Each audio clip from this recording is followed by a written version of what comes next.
Setelah mengalahkan penjaga suci ke-8, Chai-Er terus memimpin semua orang untuk terus bergerak maju. Tirai cahaya putih ada di depan mata mereka.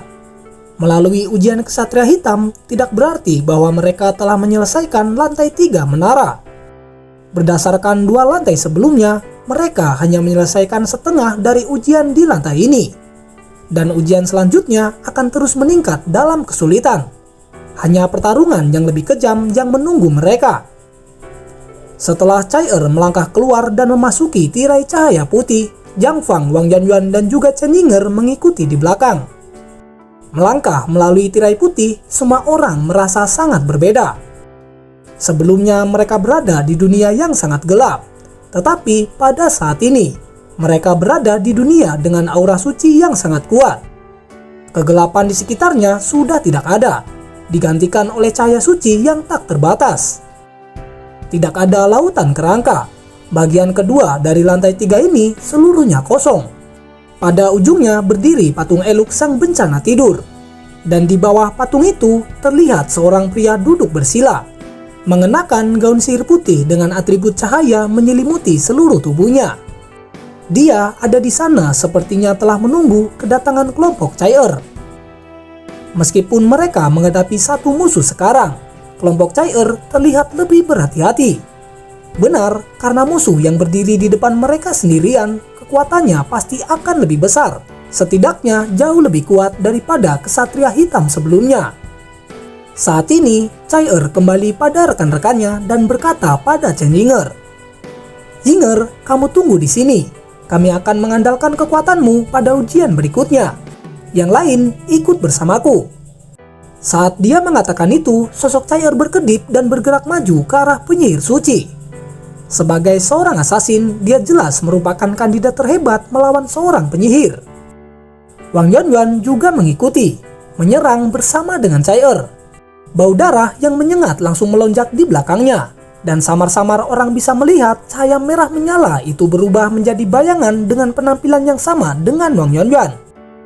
Niat membunuh Wang Yuanyuan sangat berbeda dari Chai-Er. Chai-Er dipenuhi dengan aura mematikan, sedangkan Wang Yuanyuan diresapi dengan aura berdarah. Di sana, penjaga suci mulai bergerak.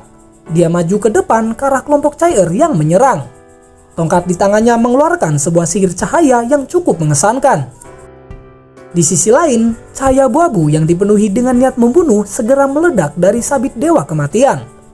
Alat ilahi memang alat ilahi, dan segera sihir cahaya itu pecah di depan sabit tersebut. Ketika Chai-Er bergerak maju dan bersiap untuk terus menyerang, cahaya kemasan yang pecah itu melingkari tubuhnya. Dengan mengayunkan tongkatnya sekali lagi, penyihir suci itu melanjutkan mantranya.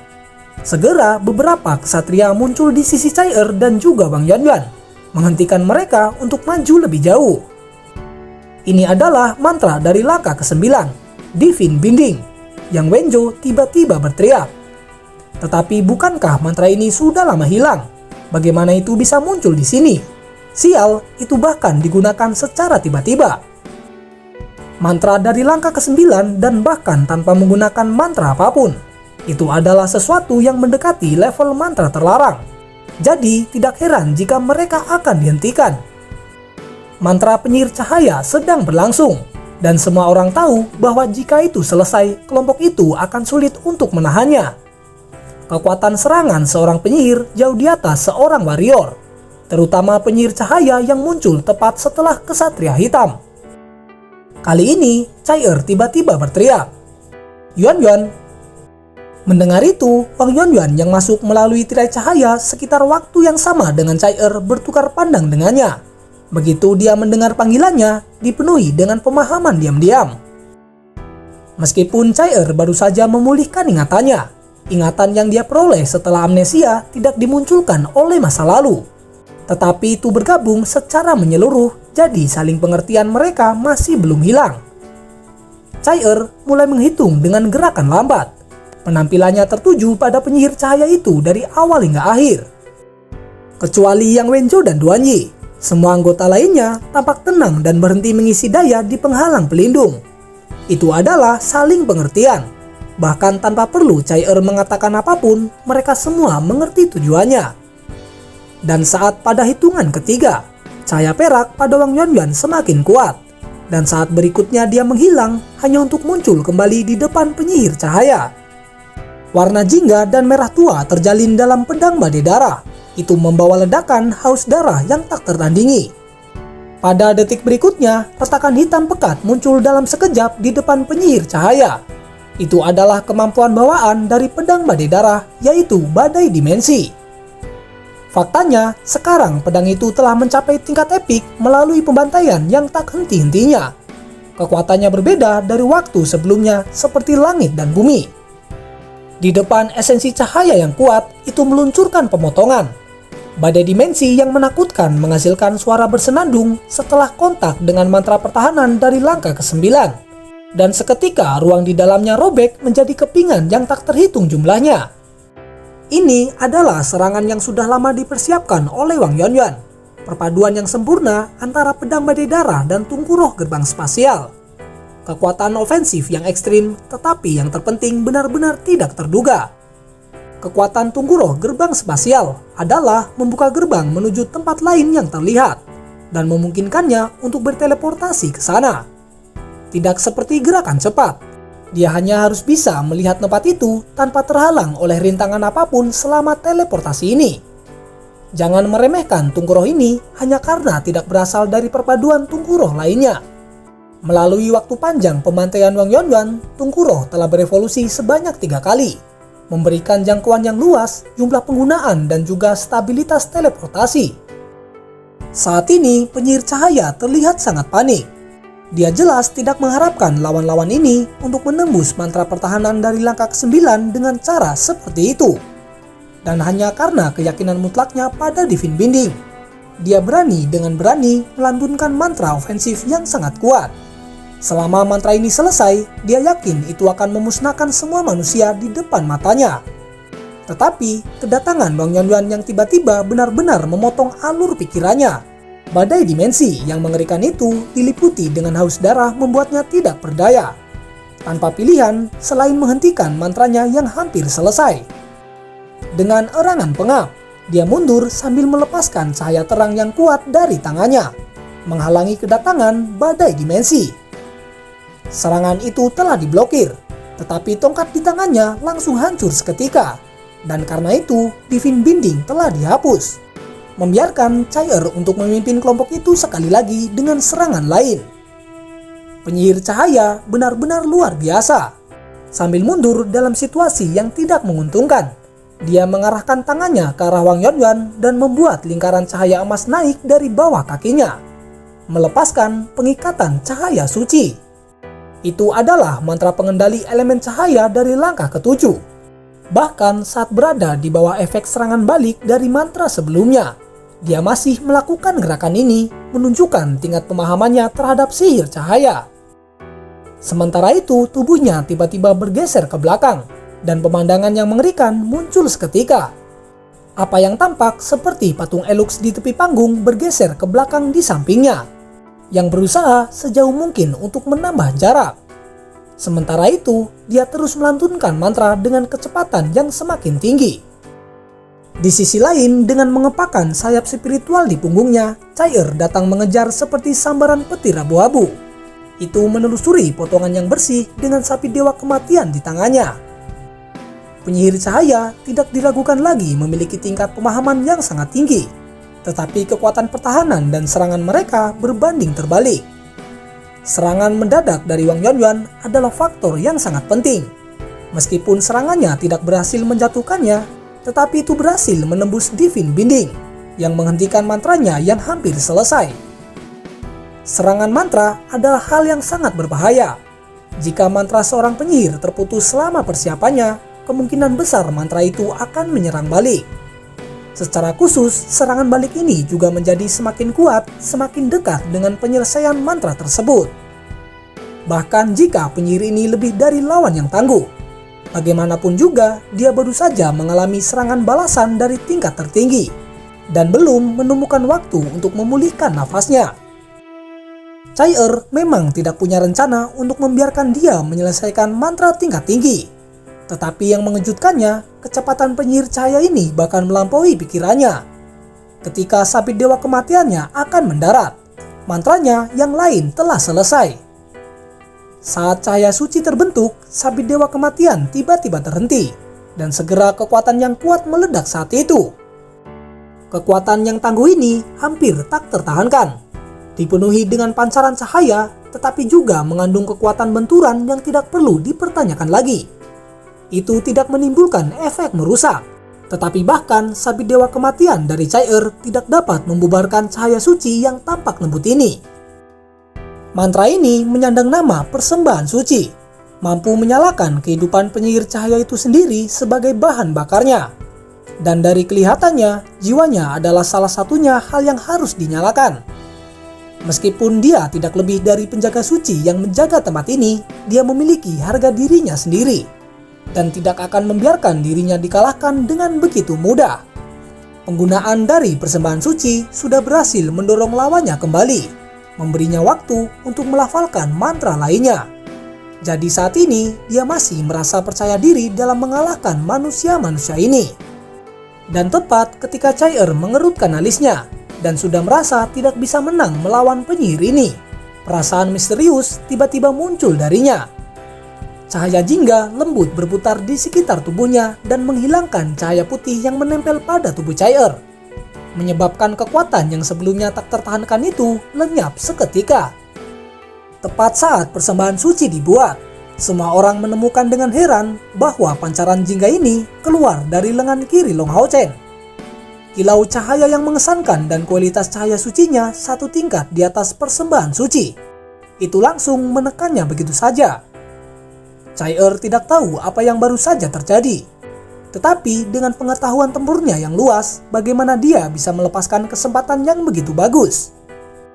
Dalam sekejap cahaya, sosok Chai-Er yang tak terhitung jumlahnya mengambil kesempatan ini dan berjalan maju, mengelilingi penyihir cahaya itu, dan segudang bayangan sabit dewa kematian mengirim penyihir cahaya ke tengah sekaligus. Setelah terbangun sebagai yang dipilih oleh dewa kematian, Tungkuro 1000 serangan Chai-Er mendapatkan serangan yang lebih baik.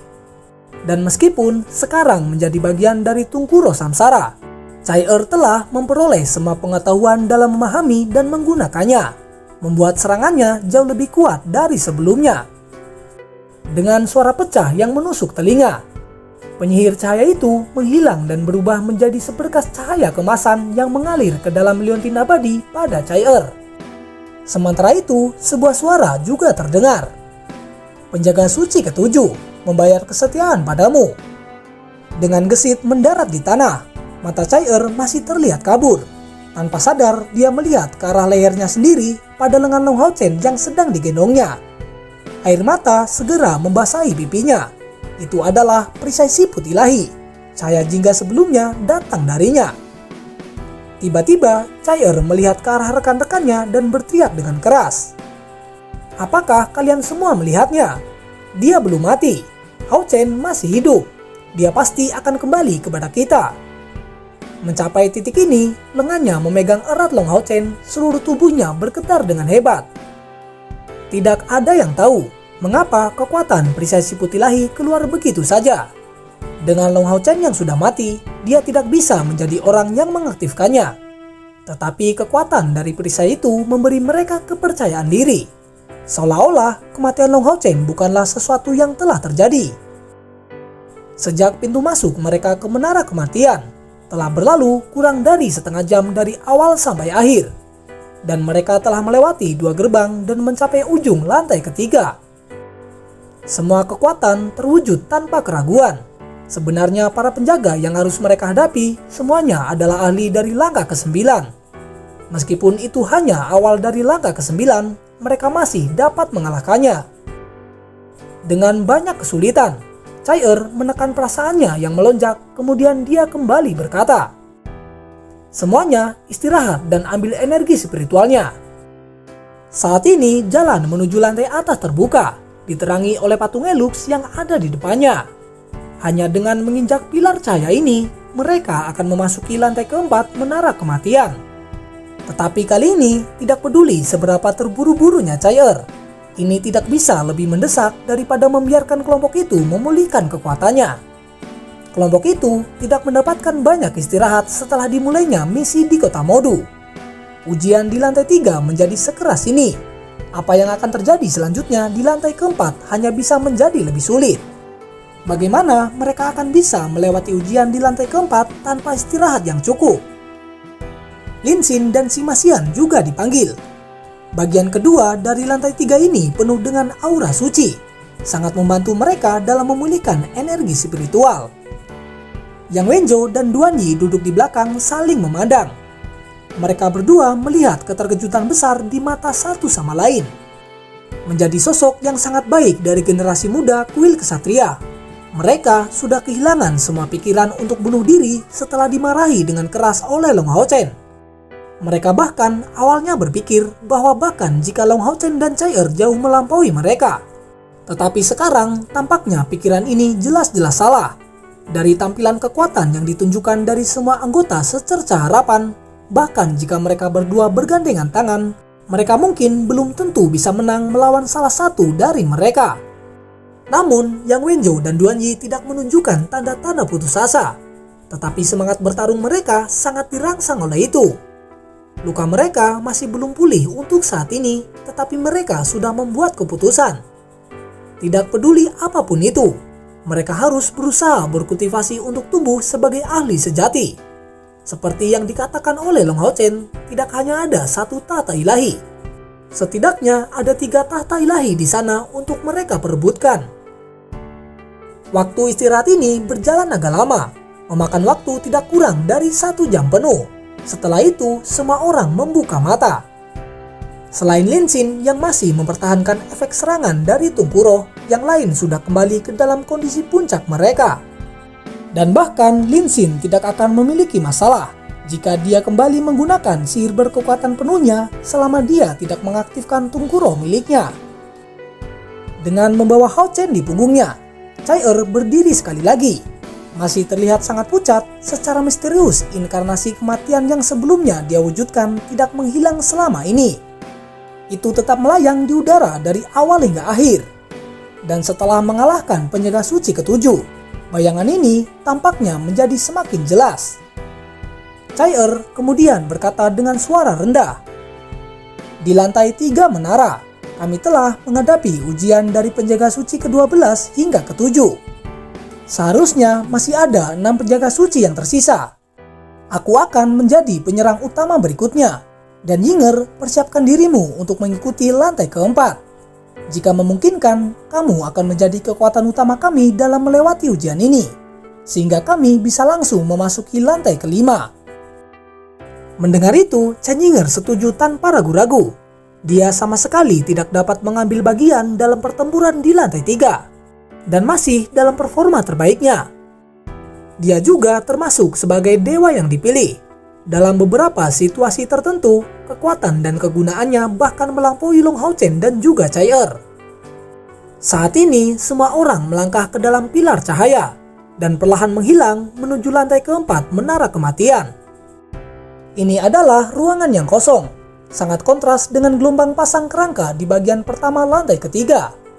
Dan persis seperti di lantai pertama, patung yang tampak seperti Elux terlihat jauh sekali.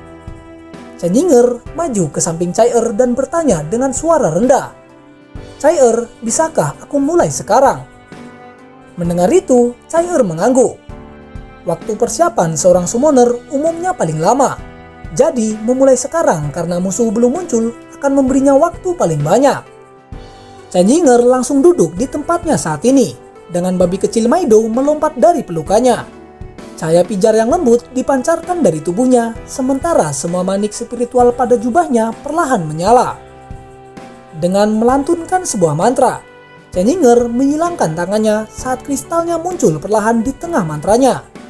Tubuhnya melayang di udara. Jubah spiritual suci mengeluarkan kecermelangan yang luar biasa. Gelombang energi spiritual yang kuat naik di atasnya dengan kecepatan yang mencengangkan. Yang Wenjo menatap heran ke arah Chen Yinger. Saat ini dia merasa seperti dia tidak bisa mengenali tunangannya sendiri. Bagaimana dengan gadis kecil yang dulu selalu bersembunyi di balik punggungnya? Dia benar-benar sudah menjadi sekuat ini. Pada saat ini, gelombang spiritual yang menyebar dari Cenninger terlihat mencapai ambang langkah ke-8. Dan selain itu, memperoleh kekuatan dengan kecepatan tinggi. Meskipun Yang Wenjo tidak menyadari jenis sihir apa yang digunakan Cenninger, dia jelas sudah melampaui kekuatannya. Dan tepat pada saat ini, dua pancaran muncul secara bersamaan. Itu adalah dua pilar cahaya yang besar. Keduanya berukuran lebih dari 5 meter dengan warna merah dan biru. Dari sana, kedua kerangka tinggi muncul dengan cahaya yang kuat berdenyut di mata mereka. Mungkinkah ada dua penjaga suci yang muncul sekaligus kali ini? Ekspresi semua orang berubah seketika. Dari dua pilar cahaya ini datang pengguna elemen api dan juga es. Sama seperti dua penjaga suci yang ditugaskan di lantai pertama. Tetapi perbedaannya mereka baru saja muncul bersama. Dan tanpa ragu mereka pasti memiliki kultivasi di atas dua penjaga suci dari lantai ketiga. Kekuatan besar dari langkah ke-9. Dan dua di antaranya adalah hal yang sangat berbeda untuk dihadapi. Penambahan mereka pasti bukan soal 1+1. Tetapi lebih dari itu. Selain itu, keduanya adalah satu prajurit jarak dekat dan satu penyihir. Kerangka elemen api adalah penyihir yang mengenakan gaun merah. Dan penjaga es adalah seorang warrior. Dengan baju besi biru es, dua pedang biru juga terlihat di kedua tangannya. Mereka sangat tertarik dengan mantra Cenninger. Lantai ini memang tampak kosong. Tetapi kehadiran dari keduanya yang menguji mereka sepertinya mengisinya dengan tekanan yang sangat kuat. Dan ketika pilar cahaya sudah menghilang, sosok prajurit es itu melintas seketika, membawa tekanan tak tertahankan saat dia berlari ke arah kelompok Chai-Er. Sedangkan penyihir api mengangkat tongkatnya tinggi-tinggi dan mengumandangkan sebuah mantra.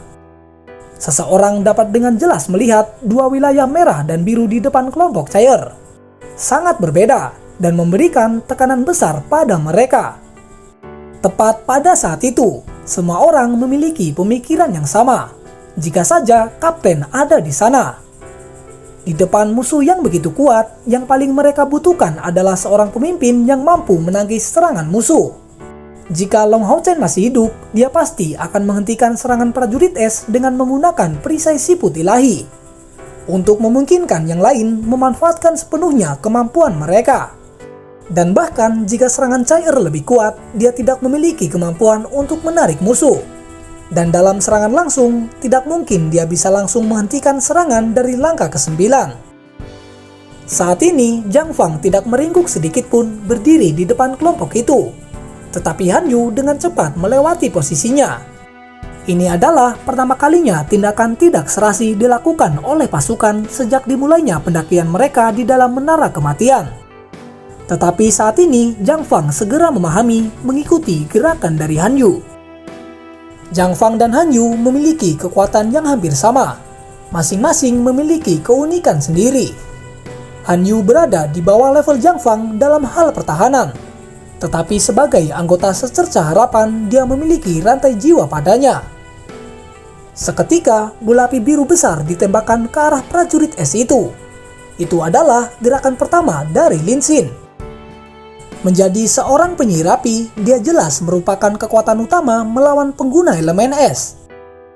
Jantung api yang berkobar mengubah udara dan segera menuju ke arah prajurit es berkat penguncian mentalnya. Cahaya biru di mata prajurit es itu tidak goyah sedikit pun. Seolah-olah menginjak tanah yang sedingin es, kakinya tiba-tiba melakukan gerakan meluncur. Pedang besar di tangan kanannya menghantam di atas, dan saat suhunya turun, proyeksi pedang yang sangat menarik dilepaskan dari pedangnya, menarik bola api besar itu ke arahnya sendiri. Kemudian pedang di tangan kirinya terangkat, melepaskan proyeksi bilah sepanjang 1 meter ditunjukkan pada kelompok Chai-Er. Yang lebih mengejutkan lagi, setelah menyelesaikan serangan ini, bola api besar Lin Xin dipukul mundur oleh pedang kanannya dan terlempar jauh sebelum meledak. Melihat itu, raut wajah Lin Xin berubah. Sambil melepaskan proyeksi berbentuk setengah bulan, prajurit es itu baru saja memutuskan hubungan antara mantranya dan dia, mencegah bola api itu meledak dengan segera. Proyeksi setengah bulan berwarna es yang berjalan di atas tanah tidak bertambah besar seperti biasanya. Tetapi saat serangan itu datang, suhu di dekatnya turun dengan cepat. Saat ini, Lin Xin dengan cepat melangkah ke depan dan tiba di belakang Hanyu. Api biru yang kuat melonjak keluar darinya saat cahaya di matanya berkedip. Dan kemudian bayangan api biru menempel pada tubuh Hanyu memberinya penampilan seperti dewa api. Lin Xin secara alami bukanlah satu-satunya yang bergerak. Zhang Fang, Wang Yonyon, Yang Wenzhou semuanya mengacungkan senjata mereka pada saat yang sama, menghasilkan kilatan cahaya suci yang mencolok untuk mencegah serangan es tersebut. Serangan yang mereka luncurkan sangat cerdas. Proyeksi bilah keluar dari senjata mereka dan koneksi mereka segera terputus untuk menghindari serangan balasan dari gaya tarikan udara. Bayangan pedang berwarna es itu memiliki kekuatan yang tak tertahankan, tidak menunjukkan kelemahan sedikit pun. Dan ketika bayangan pedang es itu tampak seperti akan menghancurkan Hanyu, kilatan cahaya kuat datang dari sisi kiri dan juga kanannya. Sisi kiri berwarna perak, sedangkan sisi kanan berwarna ungu tua. Perisai jiwa ilahi milik Wang Yuanyuan meluncurkan Space Splitting Shout, sementara si Masian menggunakan meriam guntur ungu suci. Dua serangan ini sangatlah kuat. Di tengah gemuruh yang kuat, serangan pedang berwarna es itu terbelah dan berhenti seketika. Melihat itu, Hanyu tidak diam saja. Dia kemudian menggunakan perisai cahaya untuk menyebarkan sisa-sisa dari pedang tersebut. Hampir semua orang membutuhkan kekuatan untuk menahan serangan dari langkah ke-9 ini. Dan sementara itu, prajurit es itu naik ke udara dan sekarang menuju kelompok sekali lagi. Tanpa diragukan lagi, dalam kasus di mana dia akan berhasil mencapai tengah-tengah kelompok itu, tidak ada yang bisa menghentikan serangannya. Prajurit es ini mungkin tidak lebih kuat dari kesatria hitam sebelumnya. Tetapi jangan pernah melupakan penyihir api yang mengancam kelompok dengan tekanan yang luar biasa jauh di belakangnya. Ketika prajurit es tampak bergegas maju, tubuhnya tiba-tiba berhenti di tengah. Segera dia menyerah pada posisi ofensifnya berbalik ke samping di udara, sambil menyilangkan pedang berat di depannya. Cahaya spektrum abu-abu yang berasal dari tebasan muncul seketika, menyerang dengan keras ruang antara pedang bersilang prajurit es tersebut. Suara kicauan tabrakan bergema di lantai 4 menara naik secara bertahap. Prajurit es yang tampak gagah berani itu terdorong 40 meter jauhnya oleh serangan ini dan menghantam pilar batu. Pada sepasang pedang berwarna esnya muncul retakan yang sangat mencolok. Saat ini, Chai-Er masih berdiri di sana, meletakkan sabit dewa kematiannya perlahan saat matanya yang berbinar menunjukkan pandangan dingin. Tidak ada kesatria penjaga yang cukup kuat untuk berdiri di depan musuh yang begitu kuat. Jadi mereka hanya bisa mengandalkan kekuatan absolut. Yang pertama dari 7 seni dewa kematian. Kematian dalam masa kecil akhirnya diturunkan. Serangan ini setidaknya 2 kali lebih kuat daripada saat dia gunakan dalam keadaan amnesia. Kerangka es adalah penjaga suci dengan pengetahuan tentang teknik pertempuran dari zaman kuno. Tetapi dia tidak memiliki teknik melarikan diri atau trik murahan untuk melawan serangan ini. Dia dikirim terbang oleh Chai-Er dan hampir kehilangan senjatanya dalam prosesnya. Dari sini orang mungkin membayangkan betapa menakutkannya kekuatan yang luar biasa ini. Dari kembalinya mereka ke dalam menara kematian hingga kedatangan mereka di sini, Chai-Er belum menggunakan kekuatan penuhnya. Itu karena dia memahami sepenuhnya bahwa ujian berikutnya hanya akan semakin sulit. Untuk mendapatkan warisan penuh dari Elux dan memiliki kemungkinan untuk membangkitkan Long Hao Chen, dia harus dalam kondisi terbaiknya. Itulah sebabnya dia meminjam kekuatan rekan-rekannya selama ini dan mencoba untuk mengumpulkan kekuatan tanpa henti. Pemulihan ingatannya membuat kedua dirinya bergabung menjadi satu. Tetapi kekuatannya sebagai dewa yang dipilih masih tidak stabil. Kekuatan yang kuat ini sedang digabungkan di tengah pertempuran. Serangan biasa sudah tidak cukup untuk menghentikan seorang prajurit es dari langkah ke-9. Seandainya dia diizinkan untuk masuk, bahkan jika kelompok itu dapat mencoba untuk mengalahkannya secepat mungkin, itu pasti akan mengganggu Chen Yinger dalam menyelesaikan mantranya. Dan pada saat yang sama, prajurit es ini dipukul mundur. Mantra penyihir api yang jauh diselesaikan hampir bersamaan dengan mantra Chen Yinger. Satu demi satu gerbang cahaya menyala di belakang Chen Yinger. Ada 6 gerbang mengeluarkan pancaran yang sangat kuat. dengan warna yang berbeda pada masing-masing gerbang tersebut. Di tengah suara geraman, 6 naga bumi keluar secara bersamaan dari dalam gerbang, berputar-putar dengan ceninger tepat di tengah formasi mereka.